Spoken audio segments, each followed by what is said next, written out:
வணக்கம்.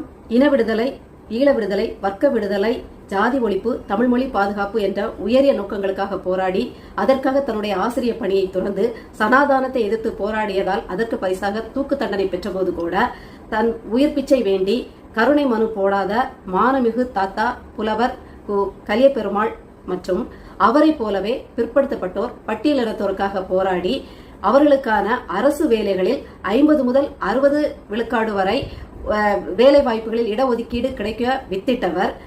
ஒன்றிய அரசு பணிகளில் பிற்படுத்தப்பட்டோருக்கு 27 விழுக்காடு வரைக்கும் இடஒதுக்கீடு வாங்கி கொடுக்க வித்திட்டவர்.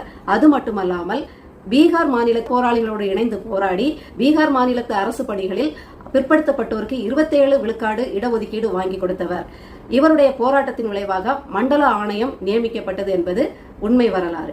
இப்படியாக தமிழுக்கு தொண்டு செய்வோம் சாவதில்லை என்று வாழ்ந்த நமது தாத்தா கலியபெருமாள் மற்றும் உரிமைக்கு குரல் கொடுத்தோன் தோற்பதில்லை என்று பெருங்குரல் எடுத்த நமது சமூக நீதி காவலர் தாத்தா ஆனைமுத்து அவர்கள் இருவரின் நூற்றாண்டை கொண்டாடும்படியாக நாம் தமிழர் கட்சி வருகின்ற 4ஆம் தேதி காட்டுமன்னார் கோயிலிலே ஒரு பெரிய பெரும் புகழ் வணக்க பொதுக்கூட்டத்தை நடத்தவிருக்கிறது.